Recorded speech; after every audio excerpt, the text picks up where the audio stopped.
Hello and welcome back into the Jefferson Madrigs podcast, the pod on a mission to normalise 18 fantasy leagues. I'm Pete McManus and I'm joined by, as always, Hannah Monk and Ian Harrison. Good day, gents. Good day. As always, is a bit of a reach with my recent record, but it's as always for Ian. Maybe not so much for you. So yeah. Ian is the ever present of this podcast, and the rest of us just pop in and out when we can be bothered. Some may say omnipresent. I am always there. I am everywhere. Have you had an appointment at the barbers this week? Ian, have you had an appointment at the barbers, and did you lose a bet? Because it's close cut, that mate. This is my normal. I always have it cut like this. Looks very fresh. It's a normal. I've had it done like 3 days ago. He went in with the picture of you and said, "Can I have this one, please, mate?" I don't know why I'm throwing slander when I've got this amount of grey going through my hair at barely 40 years old. But there you go. So there's not going to be many weeks we do this pod, and we're off a weekend where all three teams that we support have got the W and found a win. So we should just bask in that glory, I think, for a couple of minutes before we do anything else. Yeah, should we have a minute's silence? We'll just suck the 4 quarters off, and just talk about our matchups. one quarter each. Because I won't be talking about the Bengals win this time next week. Have you got next week? The Ravens. Yeah. Yeah, no. Derrick Henry's going to run all over you. Yeah, I like how you tried to be optimistic with me then, and you went, "No, it's ridiculous. There's no chance." No. Well, I mean, we've ended the Steelers' unbeaten start to the season, which just shows you that I'm right, and the Steelers aren't very good, and they're gonna do exactly what they plan to do and get to 9-8, and then get stuffed in the wildcard game. It's the first time the Steelers had to play against a proper quarterback, haven't they? In Joe Flacco. Yeah. Well, for at least half the game. But when then you look at the schedule and you go, "Oh, we've got the Jags, who are the only team without a win," and then you remember that we're away at the Jags and we haven't won away at the Jags in something like 11 years. So yeah, we're on a ridiculously bad run against them. So it's like, this is where the Jags. We got our first win this weekend. Next weekend's where the Jags get their first win and become the last team to put a W on the board. It's not a fun place to go, let me tell you. I nearly gave up on Sunday, but yet again we got over the line, so it's good fun. The divisional matchup thing never fails to amaze me. Like, the Jags have been terrible, Texans look good. You look at that on paper, you're like, easy Texans win, but there's just something about it being an in-division game that goes, no, it's all going to get messed up, and it's going to be closer than it should have been. Yeah. I think I don't know what it is, whether it's just thinking we've already made it. I don't know. We've had 2 really bad weeks, though. We were terrible the week before. We didn't look great this week. We're definitely missing Christian Harris in our defense, who's been on IR to start the year. So it'll be interesting. I'm more excited, or was more excited watching the Bengals play this week. I thought they were brilliant. T. Higgins was on. It seemed electric to me. Every highlight was a T. Higgins highlight, other than Chase's 60-odd yard touchdown. Yeah, I think offensively we were good. Defensively, we were horrendous again, which is no surprise. It is a problem. I mentioned it last week. We're missing our two starting defensive tackles. Trey Hendrickson went off injured with a neck injury. He left the stadium in a sling. So we've got no D-line whatsoever. Our only starter is Sam Hubbard, who's carrying an injury as it is anyway, that they've kept quiet so far. So we are in bits in our D-line, and we've got Lamar Jackson and Derrick Henry this weekend. And Derrick Henry off the back of a 199-yard week. So we are getting stomped to the floor next week. I have to say, I think Derrick Henry in your fantasy teams right now is just amazing. I me and Pete were in a matchup this week, and literally the only reason I managed to scrape a win was Derrick Henry being the monster that he is at the moment. Do you know what? I never make Sunday night football. I plan to every week, but like after 7 hours of commercial-free football, like, the life just drains out of me. And then I remember I've got work in like 6 hours time, and then like the thought of staying up for another 40 minutes before Sunday night football even starts just like sends shudders through me, and I have to go to bed. And I was like, no. I was like looking at our matchup. It was evenly poised. You had quite a lot of people playing. I had James Cook playing. I was like, I'm going to stay up and watch this. And within 2 minutes, Derrick Henry's run the entire length of the field. And I was like, well, here we go. So I think I made it to half time before I was like, this is not going the way I wanted it to go. So I went to bed at that point. So I was tired and I didn't get what I wanted out of it. So I won't be doing that. No. I've got to say, didn't enjoy prime time at all this week. I thought the Cowboys Giants game was one of the hardest games to watch. I don't know if you've seen it back, and they showed it back, but there must have been 452 penalties in that game. Every time there was a play, there was a flag on the play, and it just never got going. And then the Giants seemed to have the ball the entirety of the game without actually scoring a touchdown. It's the same thing. They went on 6, 7, 8-minute drives where they didn't really seem to get anywhere. Eventually, they got into field goal range and kicked a field goal. So I was like, this is. Cowboys either went 3 and out or scored a quick touchdown, and the Giants got the ball back again. It was awful. And then after that, watching the Dolphins last night, I mean, Tua is getting better and better with every week that he doesn't play football. Honestly, because I thought, I've even forgotten his name. The quarterback who played last Tyler week. Huntley. No, who was the one who played last weekend? Skylar Thompson. Yeah. He was horrendous, and Tyler Huntley wasn't that much better last night. Well, it's like what I said last week. Bryce Young getting benched, and then Andy Dalton going out and getting a win for the Panthers was awful news for Bryce Young. Yeah. Tua, it's all great news for Tua. Watching these people come in and be absolutely horrendous. This is the concerning thing is. Tua's going to be they're going to start putting pressure on him, aren't they? It's like they've gone from, you take your time and it's all about your health, and that's the important thing, and this anyway. And then another week like that, they're going to be like, right, okay, what's happening? Are you coming back or what? So, yeah. What if we give you one of those padded helmets? We'll give you one of those padded helmets. All right, go get out. There's a report today he's on track to be back for week 8. He's no longer got concussion symptoms and things like that. So I don't know how true it is. I think it was Schefter that put it out there. But I think if you're Tua, you've really got to think about your health. Like it's not a football decision anymore. It's got to be, can I take another hit like this, be knocked out? Because let's face it, like we've seen some of the people that have got hits on the head and things like that, and they're not in good places now. Like for me, it's not. It's got to be a medical decision if he's going to play again. I think in my opinion, he's stupid to do it. I've suffered from a few concussions, and I stopped playing rugby and American football because of it. Like I think you do have to genuinely think about it. And I'm not even professional. I'm some absolute terrible amateur. Yeah, I was going to say that there was a severe lack of talent when you were playing American football. I know. That's a bit harsh. Which might have been a contributing factor. But there's a lot of money involved. Like if Tua just retires because he doesn't want to risk another head injury, then all of his money is down the drain. If he takes another hit and can't pass a medical, he gets paid $167 million. Yeah, but what's $167 million if you've got no quality of life? Yeah, like that's the issue.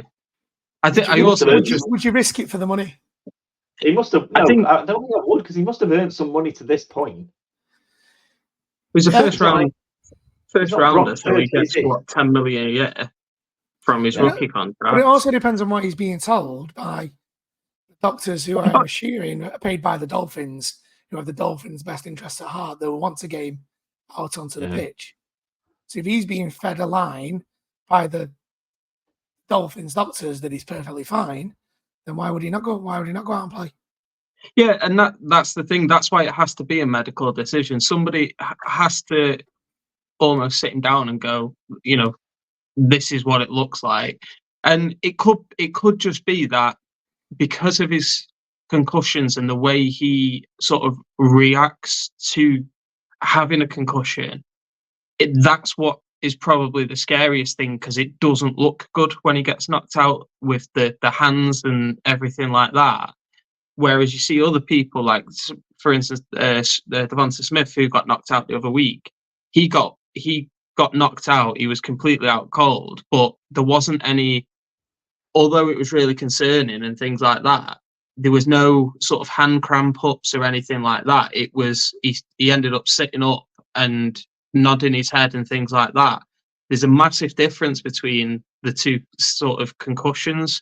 And I think that's what you're saying is Tuani's just taking like a man. No, not at all, because he is taking it like a man. To get knocked out, it is not fun, and it hurts like, well, the next day it hurts like hell. We said this at the time. The problem with the Tua one is it wasn't that bad. It didn't even look like that bad a hit. It's the sort of thing that players take all the time and don't, and it really affected him. It's like, it's not, he's one bad hit away. He's literally just one hit away from another. Every time he gets hit, he ends up with a concussion. And it's like he's playing quarterback with some of the best defensive lines in the entire league running after him on a weekly basis. Yeah. It's like he's going to get hit at some point, isn't he? So there's always going to be that. The thing with that game is he does get the ball out quickly. He does try and stay behind the line. But as soon as he gets into a game like that where he's got to make a decision and he needs 10 yards and it opens up in front of him, of course he's going to go. Maybe he should have slid, whatever. It doesn't really matter. But there's no maybe about that. He absolutely should have slid. Yeah. But like I said to you at the time, if he slides and he ends up 2 yards short, because that's the way they rule it when they start sliding, then everyone calls him a wimp and everything else. But he should have slid.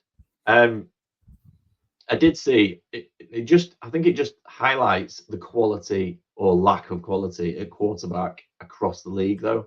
You talk about Bryce Young, and there seems to be a lot of young quarterbacks at the moment where, I mean, every team's looking for the next CJ Stroud or whoever, Patrick Mahomes. Every team's looking for them, and they're going to stick with these sort of young quarterbacks as long as they can. But Will Levis, he's not it. I saw it last night. He went out, and Mason Rudolph came in, and he didn't do anything spectacular, but he made the offense go. Like, Will Levis just threw a couple of average passes, and then was like, "There's a defender. I'll throw it to him." It's just like he's going to make a mistake on every single drive. And I was listening to a podcast last week. I can't remember which one it is. Otherwise, I would mention it.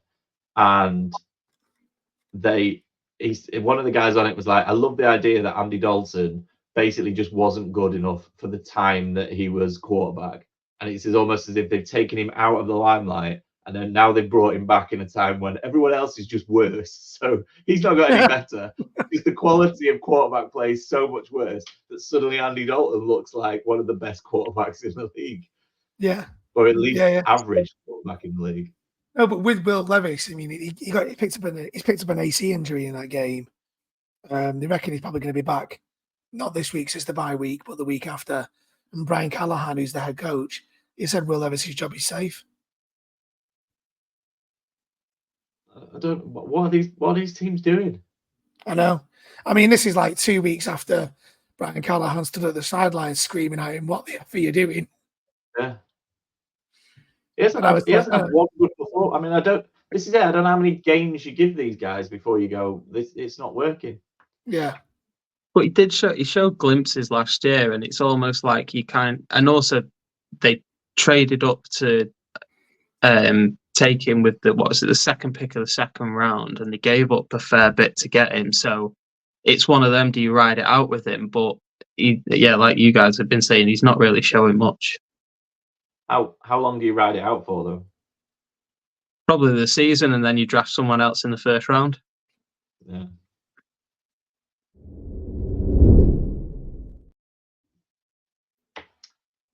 On to our fantasy teams, which I don't really want to talk about because they didn't have a good week. Me neither, really. Me neither. I don't want to hear it from you, H. Being Derrick Henry led destroying of my. What I would like to say before we'll get into yours first, before we start, I would like to apologise to all the Cardinal fans because I feel like what happened a couple of weeks ago is I got a little bit carried away because Kyler had one good game, and then I dug out my t-shirt when I'm fully back on the Kyler train, and he's basically been getting gradually worse since then. And even this week against a terrible Commanders defense, he just couldn't get it done, and I feel like I possibly contributed to that. This happens with me and Kyler have this like merry-go-round where I'm like, yes, I think you're brilliant. I'm back in. And then he goes, no, I'm going to go and play Call of Duty this weekend and not prep for this game at all. And I'm going to be terrible. And I feel like we're back into that part of the cycle where he burns me for about 3 weeks before I eventually cut him and try and find somebody else. So apologies to the Cardinal fans and apologies to everyone else who owns Kyler Murray because I feel like I caused that. So yeah, well, I put it in one of our groups that Jaden Daniels is what Kyler Murray could have been if Kyler Murray had never heard about baseball. Yeah. Yeah. Even Jaden Daniels, though, he looks good, don't get me wrong. Yeah. But I think there's an element of he looks good because the level of quarterback play across the league is just so low at the moment. Well, they've already started talking about Jaden Daniels for MVP, haven't they? Yeah. Well, we're 4 weeks in now. You have to start the early shouts, don't you? Yeah, Jaden Daniels, MVP. He definitely looks better than Caleb Williams through 4 weeks. So. Oh, He yeah, looks better than absolutely. Moore. Yeah, Yeah. I'm devastated about that. If Jaden Daniels does get MVP, though, it'll be the second time ever that a rookie's won it. I don't see. The first one was Jim Brown, Cleveland running back in 1957. So it's not happened in 70 years? No. Yeah. So impressive. It'd be a nice little stat for him as well. Yeah. If he goes on to have a better season, /career than Caleb Williams, that'll be the second year on the trot that some NFL team has got it wrong and picked the wrong quarterback at the top of the draft. What are they doing? What's all this scouting going? What's it all going for? What are they doing? How do you manage that? It's what they get paid to do. Anyway, move on to fantasy teams. Let's go on, H. I'm guessing you're going to say Derrick Henry, but let's go with it anyway. I've already mentioned him, so I won't. But I am massively falling in love with two wide receivers this year. One of them is very obvious, and then the other one is somebody that probably is it Josh a lot of people. No, a lot of people are looking at and going, "Yeah, he had an amazing game, by the way." Yeah, I know. But Nico Collins is becoming my favourite player in football, and as a Texans fan, I just love him. He was 12 receptions for 151 yards and a touchdown, 33.10 points. And it's not that he's just done it 1 week. He's doing this kind of consistently now. And I can't remember who it was. There's one of the NFL fantasy football guys said genuinely Nico Collins could challenge with the likes of Amon-Ra, Jefferson Chase for number one wide receiver in fantasy football this year. And as it stands, he's right up there. Yes. But the one that is number one at the moment and probably is becoming one of my favourite players as well, considering he's got an absolute garbage quarterback, Malik Nabers is absolutely amazing. Like, probably better than I thought he was going to be. I thought he was going to be good. I personally thought Marvin Harrison Jr. would be doing what Malik Nabers is doing. Malik Nabers, 10 receptions, 115 yards. And then I think he had a couple of carries as well. Ended up with 23 points or 23.10 points. And this is the third time in 4 weeks Malik Nabers has been over 20 points in fantasy football. Maybe, just maybe, Daniel Jones is a better quarterback than Kyler Murray. Oh, you've not said that to Pete. You've not said that to Pete. Carried away. I think there is an element of they have. Someone's got to throw it to him. They have absolutely no one else. At least the Cardinals. I mean, not this week, but the Cardinals have got McBride and James Conner, and have got a bit more of an offense. Whereas, I mean, don't get me wrong, Nabers is absolutely incredible. I liked him I like the 5-minute YouTube video I watched of him in the Dynasty scouting process. Scouting. Yeah, and I thought I was like, he is good, but I mean, I don't think anybody saw that coming. He's been absolutely incredible through 4 weeks. There was a play that he did this week where you'd class it as breaking the defender's ankles just because of his route. And I personally think a better quarterback lands him a touchdown because he's completely open and he's almost stopping to come back, catch the ball, to then go up. And by that time, he got hit by the safety. Any decent quarterback's laying that on him and he's going for a 60-yard touchdown. But I think he ended up with like 30 yards. And it's one of them where you go, just how good could this guy be with, let's say, a Mahomes, an Allen, Burrow, Stroud, someone like that, where they are almost elite throwers. Do you know what I mean? Elite quarterbacks, where you use a receiver. I mean, 2 years ago, no one had heard of Nico Collins, and CJ Stroud has turned him from 2 500-yard seasons into 1,200 last year. He's on for 2,000, isn't he? He's on pace for 2,000 this year. I think it's 1,960 odd or something like that as it stands. Yeah, that's why I said 2,000. Yeah. But like Nico Collins is it's amazing to see kind of what an offensive coordinator that doesn't play to his strengths and a coordinator that does play to his strengths. That's in my opinion, that's the difference. How are you feeling about Tank Dell, which has got nothing to do with what you just said, other than the fact that we're talking about the Texans? And he's on my sort of like, I've got him in several teams and I don't really know what to do with him because he clearly is third option.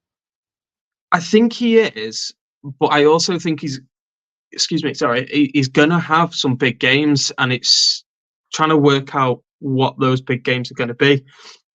Because Nico Collins is the deep threat / just we need yards, I'm going to go to Nico kind of thing. Stefon Diggs is getting a lot of receptions off short routes. He's not really going much over sort of 10 yards. He's involved with the trick plays and things like that. And it kind of has taken away the value of having Tank Dell. But he is clear wide receiver 3. I don't think it's close to anyone else. He's still getting targets. It's hard to go away from Nico Collins right now and having Dell on the short routes because he's, in all honesty, got safer hands than Dell. It's going to be interesting to see how the season goes, though, because I think a lot of Texans sort of fans and media are calling for more Tank Dell to try and take some pressure away from Nico Collins. So I don't know. Tank Dell's one of those players that in Dynasty it's fine. You've got big bench, you just leave him there. In redraft, when you've got 5 or 6 bench spots, I'm sort of looking at it going, I can't play him unless I desperately have to. But I can't get rid of him because an injury to either of the other two, and suddenly he's a top wide receiver. So it's like it's just sort of sat there and I'm like taking up a space and I can't do anything with, because as soon as I let him go, someone else will pick him up, and then guaranteed Nico Collins gets injured or gets concussed and misses a couple of games, or Stefon Diggs misses a couple of games, in which case he becomes really useful. So, Ian, who have you got? And appreciate you. Well, it's actually someone that was my waiver recommendation for last week. It's Deontay Johnson. Yeah. 7 of 13 for 83 yards and a touchdown. Perfect example of you give somebody a quarterback and away they go. Yeah, he tore Cam Taylor-Britt a new one last week. He really did. Cam Taylor-Britt didn't know what day it was. Bengals defense. Yeah, like you're looking at matchups now and you kind of look at Bengals defense and go, fancy my guy there. And that's really bad because the Bengals aren't a bad football team. It's just fancy the running backs, fancy the receivers. The D-line aren't putting pressure on the quarterback. You know, he's got bags of time to pick a throw. The Ravens are going to destroy us this week. Deontay Johnson was good. It's It's not just Deontay Johnson. I don't know if you've seen Xavier Legette's points this week. He ended up with 17 points. I know, yeah, I It's put him quite- in one of my teams actually. So He had, yeah, did he not have a couple of drops though? He should have had. yeah, A he did. Yeah, he dropped a couple of first downs. Thank God. But he's taken over from Thielen Nancy as the wide receiver 2 there now, and it's mad how the change of quarterback has made Deontay Johnson and Xavier Legette like waiver pickups, because 2 weeks ago everyone was dropping them more than anything. They weren't picking them up, so it's quite an interesting change of fortunes there. Just shows you how bad Bryce Young is. Which, if only the Panthers had listened to this podcast roughly 7 or 8 months ago, they would have known. They would have known that then, and they could have planned ahead rather than wasting 2 games trying to find out whether he's any good. You find that episode and tag the Panthers in it and go, we told you. Yeah, told you this ages ago. I'm gonna give a quick shout out to Kenneth Walker, who came back with an absolute bang last night. I didn't have a great week in terms of redraft or even dynasty. A couple of wins in dynasty, but I didn't have a great week in redraft. But I think I said to you boys off the podcast last week that I was feeling pretty confident about my FFCC Murph's charity best ball league.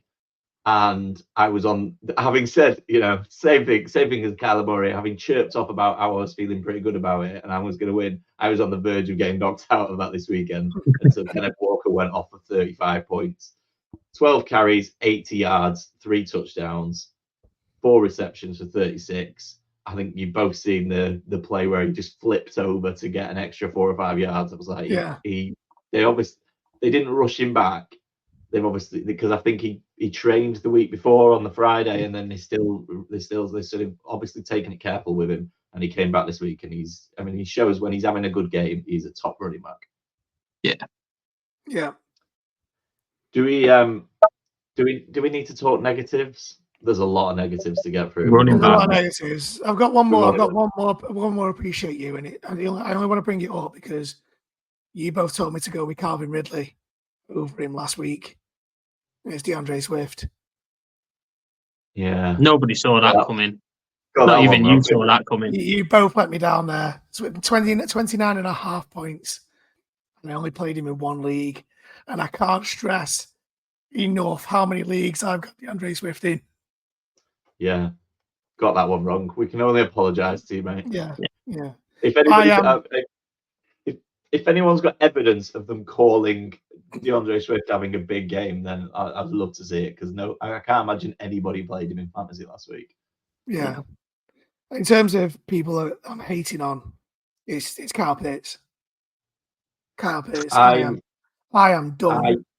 I hate the tight end position just in total now. Yeah. Mark Andrews again. Zeros across the board. Pitts, zeros across the board. Jared Goff has more receiving touchdowns than Travis Kelce, Sam Laporta, Mark Andrews, and Kyle Pitts put together. Yeah. The thing is with the other 3 that you mentioned, they've done it. They've gone out and got them big weeks. They've got your 20, 30 points. Mark Andrews, especially Travis Kelce, Sam Laporta, they've got them 30-point game weeks in them. I'm not seeing it with Kyle Pitts. We have to apologise to Arthur Smith because it clearly wasn't the coaching. Yeah. Did you not see what Raheem Mostert said after the game? Stats are for losers. Stats are for losers. Yeah, nice one, mate. Cheers. Yeah. The only reason anyone watches the Falcons is for fantasy football.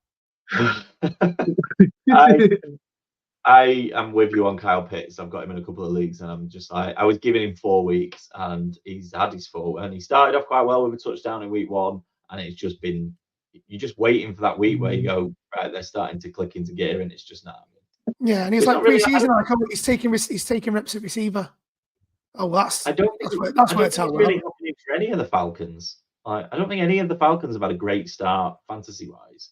No. Considering what you expected them to be, Mooney might be the odd one. Going back to tight end, there are, in full PPR, there are only 4 tight ends averaging over 10 points, and 3 of those are only a smidgen over 10 points a week.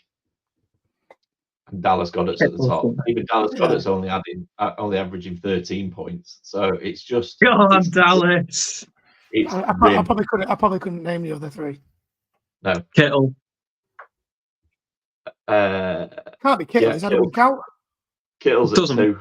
Yeah, I was going to say Kittle's had like 2 20-point scores, I think.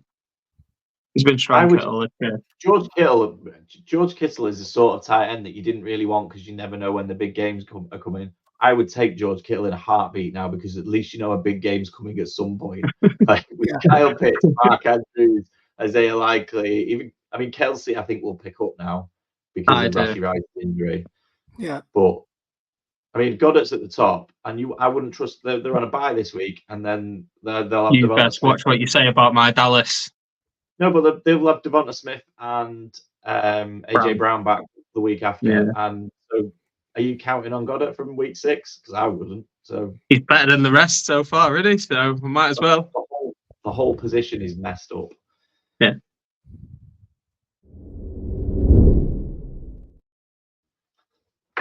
So this is the point where we talk about game day and what a great game it is.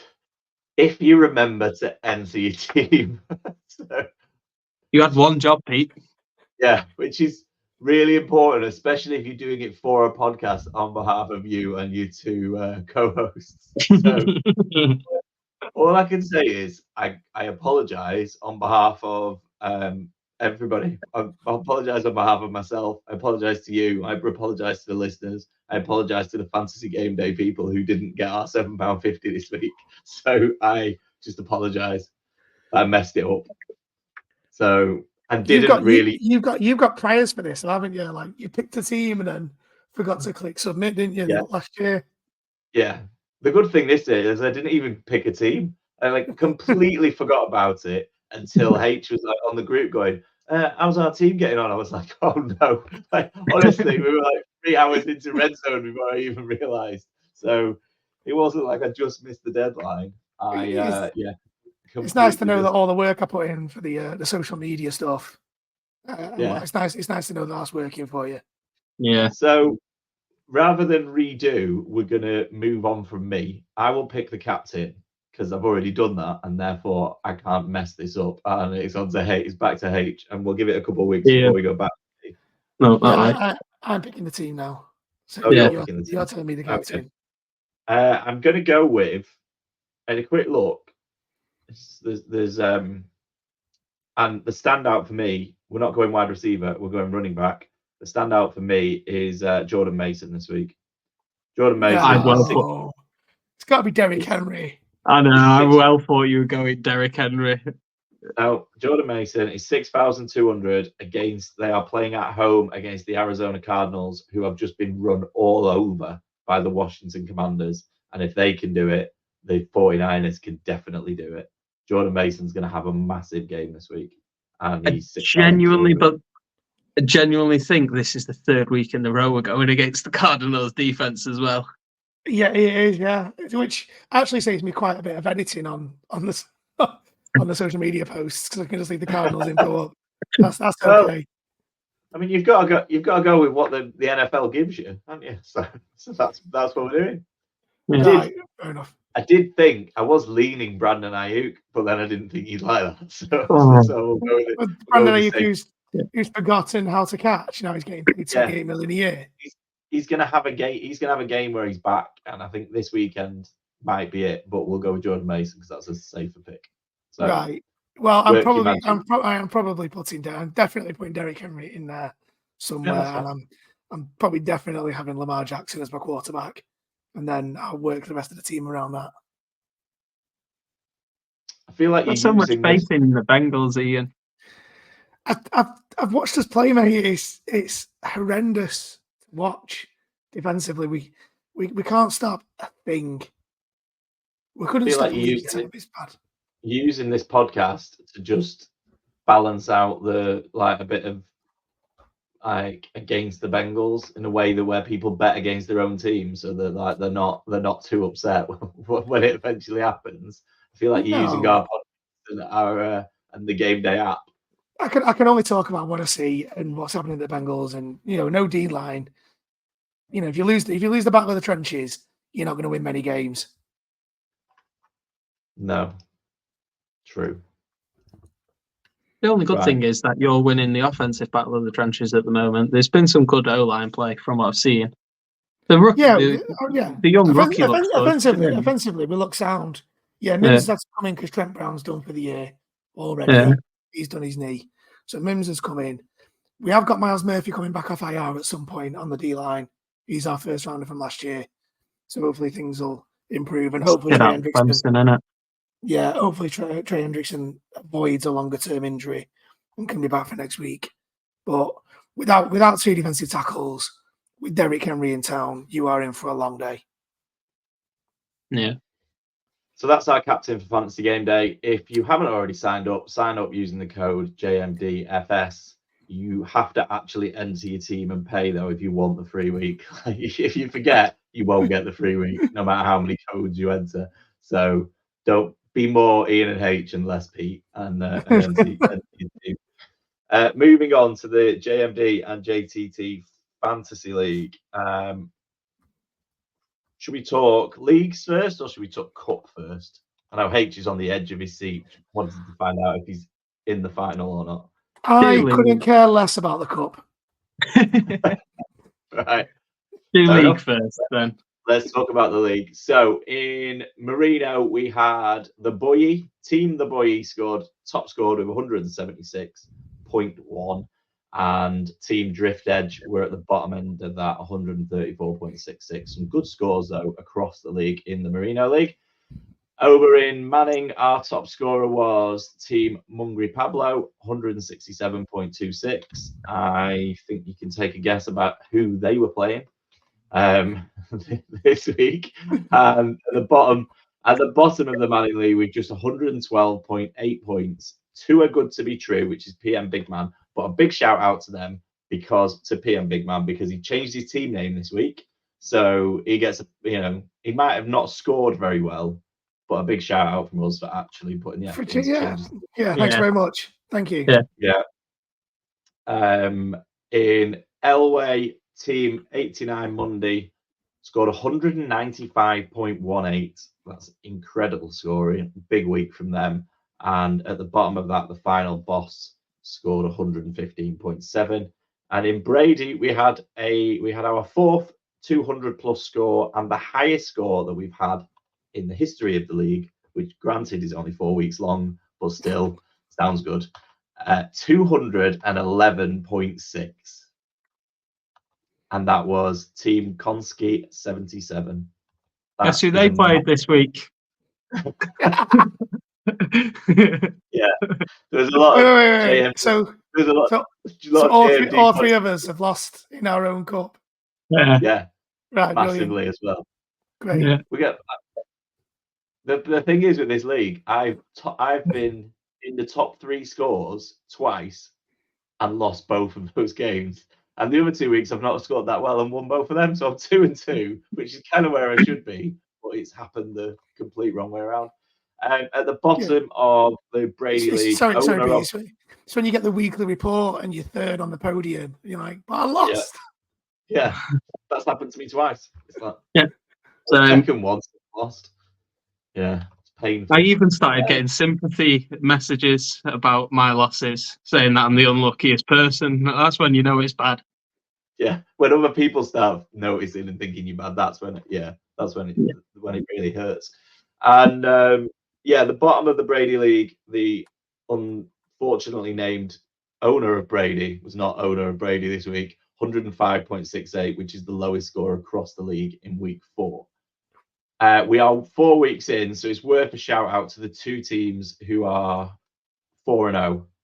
There's only 2 teams left at 4-0. Another team another Mezzanine renamed his team Dynasty Cowboys this week.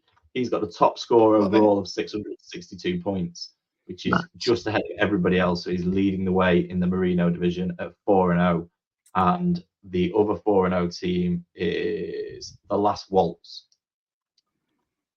which leads me on to the semi-finals of the Cup, because the Last Waltz played me, HJMD Pod.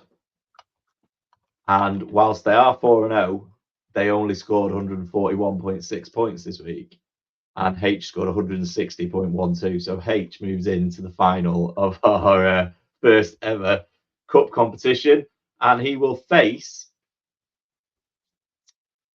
Team Pestle, who knocked me out. Come on, Pestle. Team Pestle, 153. They beat Team DS Liddy, who only scored 127. So it's H up against Pestle in the final of the first cup competition. Right, come on, Pestle. Firstly, we can't have H winning it. Secondly, I can say I lost to the overall winner. So two reasons there. Come on, Pestle. Yeah, so over to Pestle to save us from the embarrassment of one of the three of us winning it, which is not really ideal for your first competition winner. I think we will. We've got the final this week. We are not starting the Champions League format Dynasty Champion until week 13. So we'll try and fit another cup competition, also surprise, and try and fit another cup competition in between. So keep listening out, and we'll try and or looking on the leagues, and we'll put the details of that once I've finalised it. Bit of extra work for myself. Was there one other thing I wanted to mention? No, I think that was it. Just good luck, H. I think it was, Pete. It was They're not. the two. Oh, the only other thing I was going to mention was Team Drift Edge in the Merino League, the only team without a win so far. So they're only team at home. No. Come on, Drift Edge. They are the Jacksonville Jaguars of the Dynasty League. So I hope I've got them this week. This week might well be their week. So good luck to them this week, because everyone needs a win. Yeah. So that's that. On to waivers. Who are you looking at waiver wise? Go on, if you guys got, I've got two. So if you guys go first. So I've got two that spring to mind. With Christian Watson's injury, I think Dontavian Wicks and Jordan Love being back, I think Dontavian Wicks is a good shout from the Packers. The Packers receivers will continue. Everyone except Jaden Reed, who I'm really regretting trading away in Dynasty in the summer. Really regretting. He's become electric. Yeah. The funny thing is, I did a trade for those listening, I did a trade with my brother-in-law, which H absolutely slated it. About. Taking advantage of him. And if I could reverse that trade now, I would do it in a heartbeat, because it was for a pick, which I used on Trey Benson, who doesn't look like he's going to do anything in the league. So basically, I swapped Jaden Reed, Trey Benson. And Jonathan Taylor. No, that was a separate trade that you also invested in. So the Jonathan Taylor one looks okay. That looks about even. But the Jaden Reed for a second round pick is really coming back to haunt me, especially this week, as I've got 5 wide receivers out. And I'm really struggling to find. Anyway, so Dontavian Wicks is worth a shout, I think. The other one who might be worth, and this is more of a pick him up and he might be useful, is Trey Sermon for the Colts.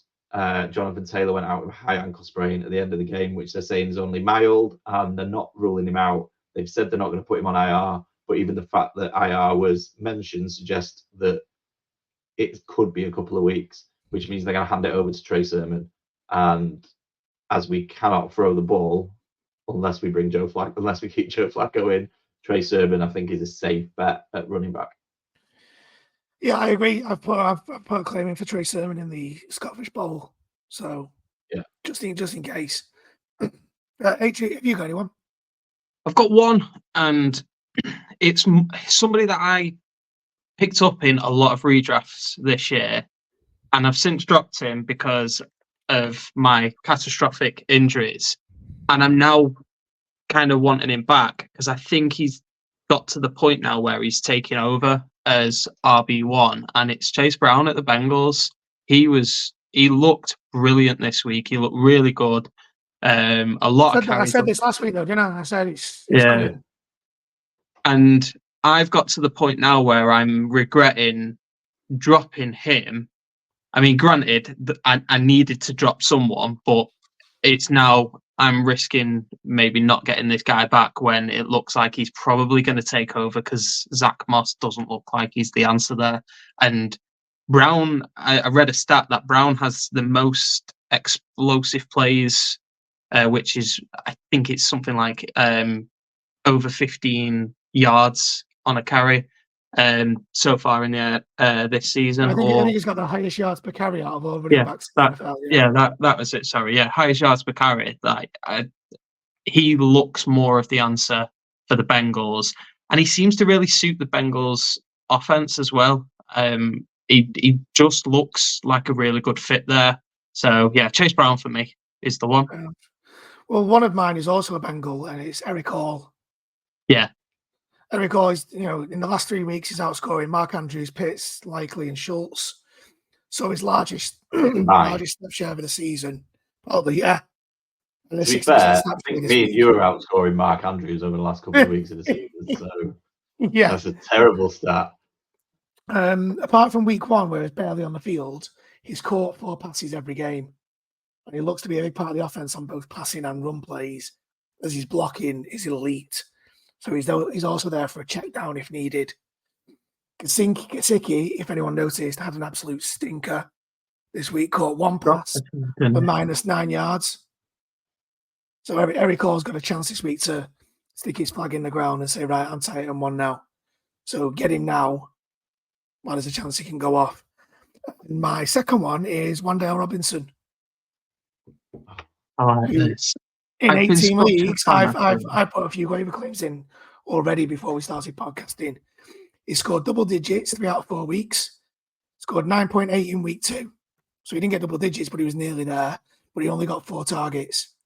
In the other 3 weeks, he's averaging 11 targets a game. On the other side of the field, Malik Neighbors, he's averaging 15 targets a game. So the Giants are slinging it. That's because they're always down. Yeah. You won't find a wide receiver 2 anywhere seeing the volume that Wan'Dale Robinson's seeing. So I've always been a fan of Wan'Dale. It's just he's never done it. If you're playing half PPR, though, I wouldn't bother because his scoring is all down to reception points. Yeah. He's not going anywhere with him, is he? Not really, no. But, if he's getting 11 targets a game and he catches 10 of them, you're on 10 points before the yards. So you'll end up on 11. It's getting about a yard a cap. Yeah, you'll end up on 9.8.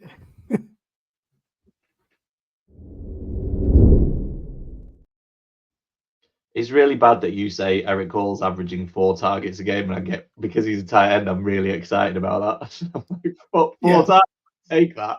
Not targets, catches. He's not dropped one yet, I don't think. Anyway, he's 4 for 4 in 3 games. I'd take 4 catches for negative yards. That's how bad my tight ends are. Whether it's Kyle Pitts or Mark Andrews. I'd take 4 catches, -10 yards. Give it a 3 points. Off I go. Absolutely happy with that. Right, selection nightmare. Who wants to go first? Not me. Go on, Ian.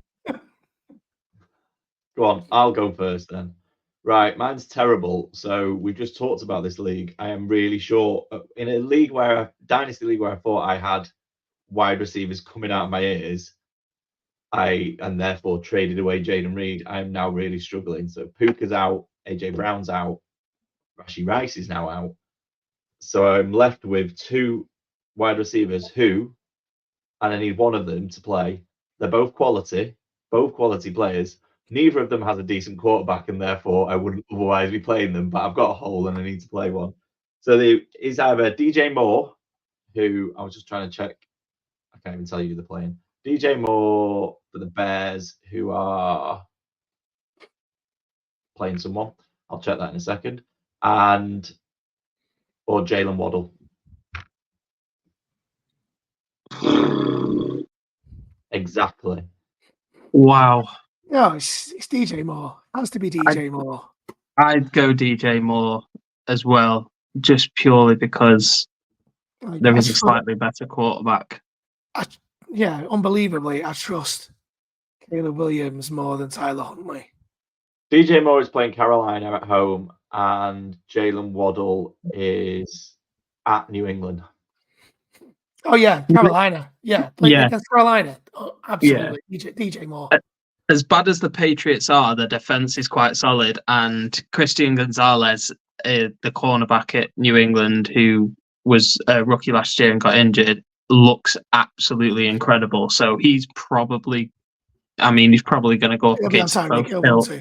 Yeah, he'll probably go against Hill and Waddle at times, but Patriots D is not bad. And the Panthers are giving up quite a lot of points, so I'd go there. Yeah, I was hoping Tyler Huntley was going to show a little bit for the Dolphins, but I mean, there was one play last night. It's almost as if he doesn't know how quick Waddle and Hill are. There's one play, Hill absolutely torched the defender off the line, and then had to run back 5 yards to catch the ball because it was thrown that far behind him. He had to run back and get it, and then try and go again. It was just, I was like, Tyler Huntley, you've got to throw it out in front of him. Everyone knows you just chuck the ball in front of Tyreek Hill and he goes and gets it. So yeah, I think with the Bears, with the win, and with DeAndre Swift having that breakout game that he had last week, I think that might be the game. Again. Well, it might be the game plan for the Bears going forward. You know, they found a formula that works. Yeah. So DeAndre Swift caught 7 passes, so 7 checkdowns or swings, whatever you want to call them. But if they can establish a run game, it's gonna bring the opportunities for DJ Moore. And wasn't Swift that scored points though? It was. Roschon Johnson got a touchdown as well. So it looks like the Bears are starting to establish a run game, which helps the passing offense. Whereas Achane last week, he was in my hating on you. He didn't have a good week. I think he got 2 receptions or something like that. Something ridiculous. Yeah. He was bad. And the entire Dolphins offense was bad. I don't think he'll have a good game against New England. I think it's got to be DJ Moore against the Panthers there for me. Honestly, if you are struggling to fall asleep at any point this week, go back and watch the last 2 minutes of the first half of Titans Dolphins. I want to say 2 minutes. It'll take you about 25 minutes to watch it because it was that broken up. But it was terrible. Some of the worst football NFL you will ever see from both sides. Everyone involved, even the referee. Is it up there with Brown Steelers last year? Yeah, it was awful. The whole thing was awful. I was just like, this is the worst advert for the NFL I've ever seen, putting that sort of stuff on in prime time. Hey, choose your nightmare. So mine is in our Dynasty League as well. I've obviously got Nico and Justin Jefferson as my 1-2 wide receivers. I've got a problem because I have Stephon Diggs, who I would love to play, but I can't because of Nico Collins. So I've got a selection nightmare purely because I am now officially hating all running backs in my roster of Michael Pittman or Jackson Smith-Njigba, who Smith-Njigba's had a couple of really nice weeks recently, and I don't know whether my thought is I could go with a steady points for Jackson Smith-Njigba, or is Michael Pittman now back because Joe Flacco threw in the ball a lot, and hopefully Richardson, if he is playing, sees actually this guy's quite good. Well, didn't Joe Flacco spam Josh Downs rather than Pittman? They both had good games. Yeah, they both got a lot of points. That's a simple one for me. If it's Richardson, then it's not even a question. Go with JSN, but Pittman's a safer play if it's Joe Flacco. Yeah, I'll go with Pete there. He's got the Colts inside scoop, hasn't he? So I would leave with Pittman anyway. If it's Flacco, Pittman's going to have a good game. He showed it last year. You've got someone who just stands there and throws the ball. He's going to have a good game. It's just Richardson can't do that. But they're not ruling him out. So. Just stand still and throw the ball. You sound so happy that Richardson might be playing there, Pete. Like, are you getting to the point where you're now kind of had enough of it already? No, I'm like no, because he's played 6 games. So he's played 6 full. He's not even played 6 full games. He's played 5 full games in his NFL career. So you can't write him off. But it's just painful to watch. I think we talked about it. We talked about it last week or the week before. Like, if you're not a Colts fan, it's really exciting to watch because it's like, oh, what's he going to do next? But if you're watching it if you're watching it as a Colts fan or as a Michael Pittman fantasy owner or even as a Richardson fantasy owner, it's just like you're basically watching it from behind the couch going, come on, do not throw this away. Because we haven't been in any games where we're like 20 points up. It's always going to be close. Showed against the Steelers, even when we've run out to a 17-point lead, we'll then let you get the next 2 scores so that we can make it close into the fourth quarter. That's how we roll, the Colts. And the only thing that would concern me this week is the Jags, and we will play badly at the Jags. We will lose this weekend, and therefore, but I think that maybe leads into the fact that we're gonna have to throw it a little bit more, and then if Flacco's in there, Pittman should be a good shout. Thank you, gentlemen. That said, I think you're playing against me, so have you not got someone else you could play? I'd really like it if you dropped Jefferson or Collins, by the way. Well, it's funny because this week I played. I hate half PPR, which we had a chat about this earlier. With half PPR, it makes me think I need to go running backs, and I don't. And because of Kenneth Walker coming back from injury, I thought he may get a bit of a more of a share rather than a full role. Turns out I was massively wrong on that, and I played Stevenson and Singletary, and I regretted every second of both of them. As well as having James Cook, who's been really good this year. He had a really poor game as well, so yeah, didn't work out.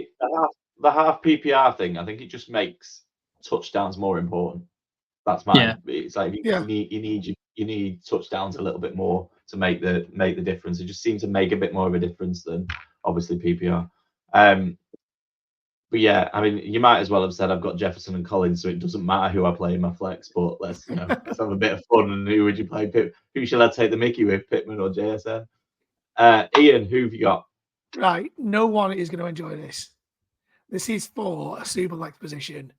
I've got Jalen Hurts on his bye. I've got Jordan Love as my starting quarterback. From a super flex, it's either Daniel Jones, who is at the Seahawks, or Deshaun Watson, who is at the Commanders. Oh, no. Is there anyone on waivers? No. I've checked waivers. Otherwise, I wouldn't be here having this conversation with you.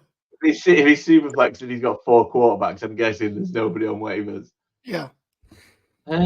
So, through 4 games, Deshaun Watson has scored between 13 and 17 points every game. Daniel Jones has hit 22 twice, but also scored a 6 and a 10. I mean, I am never picking Deshaun Watson for anything unless it's some sort of really bad punishment because the guys are just a prick. So, but he's at the Commanders. The Commanders who's just got into the backfield virtually every play against Kyler Murray, though. Yeah. He's going to get sacked. Isn't he leading the way for sacks? Yeah. It's funny, isn't it, that he was also leading the way for the when he was at the Texans for sacks. He's gone to somewhere else where supposedly there's a better O-line, and he's also now leading for sacks. It may be down to the fact that he needs to throw the ball a bit quicker. Yeah. I would go Daniel Jones, because the thing is with Daniel Jones, he seems to have a connection with Neighbors. And as H just already pointed out, Neighbors is playing really well. You get the ball to Neighbors. Neighbors can do something special. I'm not a massive fan of Wan'Dale Robinson, but he will do stuff. It's like, but you get the ball to Neighbors and he does something special. They're going to have to try and keep up in that game. I think this is just a terrible situation to be in. I know. It's not called. It's not called nightmare. Yeah. This is where this is the point. We've had 4 weeks of like, isn't fantasy football fun though? And all the injuries are starting to kick in, and now the bye weeks kick in. This is where it stops being fun and starts being really just a bit gruesome and a bit dirty. So. Yeah. I genuinely think it's just a toss up. I'd flip a coin, if I'm completely honest. What's the point in asking? I think I'll make the decision for us.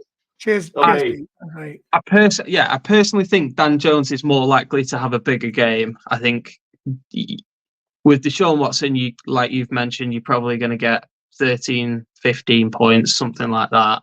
Dan Jones is more boom and bust. Is it worth the risk?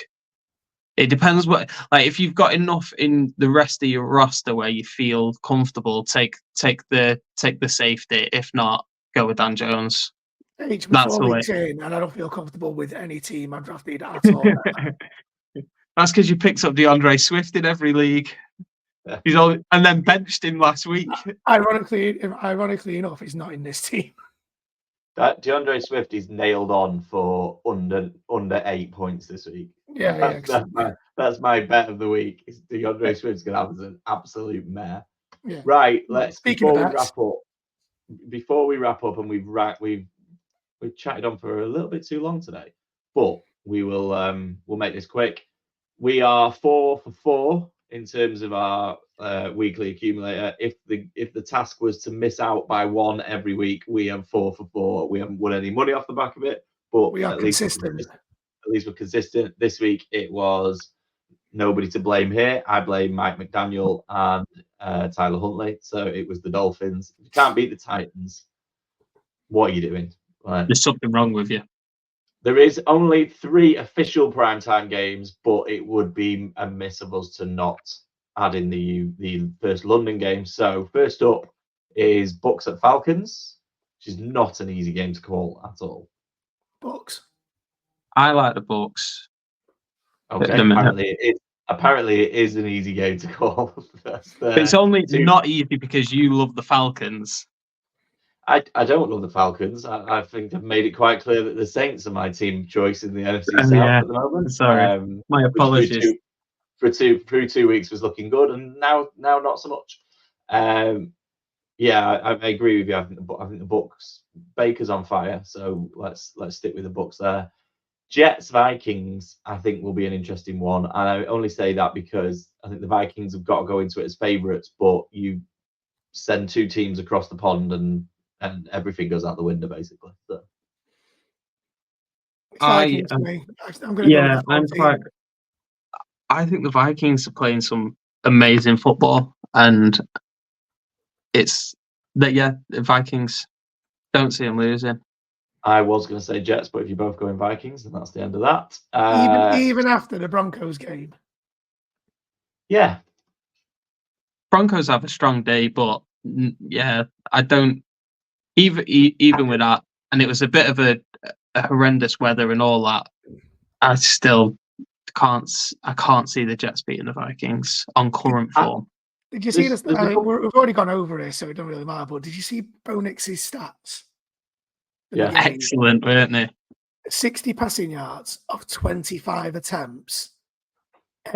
All 60 yards were to Courtland Sutton. No, it was 57 yards, and Courtland Sutton had 60 of them. No. Or is it the other way? Sutton got 60 yards off 3 receptions. Bo Nix completed 9 other passes. So the 9 other passes that went elsewhere, the Courtland Sutton, went for a combined 0 yards. Nice. It's outstanding football. Yeah, I would. I appreciate that the Jets, the Denver Jets game was quite frankly terrible. But I mean, we're only 2 weeks out from the Broncos taking the Bucks apart, and we've just said how the Bucks are going to beat the Falcons in Atlanta. So it's a weird NFL. It is a weird season. I find these really hard to call this year. Sooner or later, Sam Darnold is going to throw a couple of receptions, a couple of interceptions, and why not against the team that drafted him? So he's going to be so amped up and ready to beat them, and I can see it coming back. But we're going to bet the Vikings, and then when the Jets beat them, I will sit here and gloat about how I was right and you were wrong. If not, we'll just forget this ever happened. Sunday Night Football, Cowboys at Steelers. Good grief. How is this a primetime game?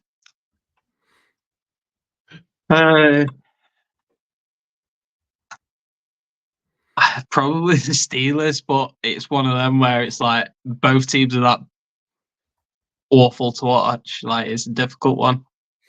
Well, I'm going Cowboys. Okay. Damn it. I am going. He's going to say Steelers. He can't do it.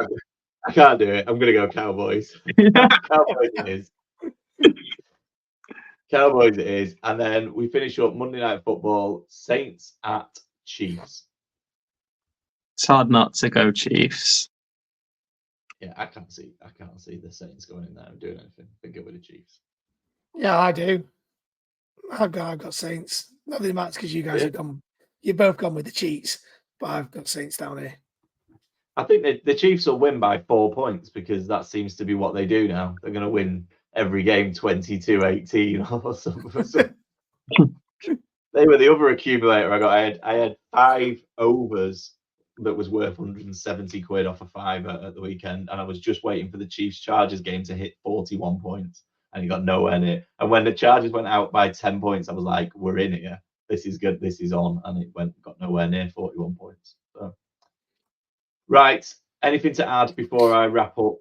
Apologies to anyone who only gave an hour for this podcast, and now we're at an hour and 5 minutes. See it as a bonus. See it as bonus. Have a great week. Yeah. Have a great week, all, except UH in one of our league, whichever league we're facing off in this week. And follow us as you. I'm not giving out the. I'm not. Oh, yes, I am. I'm giving it out. Facebook, X, Insta, YouTube at JMD Pod. On TikTok, like and subscribe at JMD Podcast. Like us and subscribe on YouTube. Thanks for listening, and we'll speak to you next week.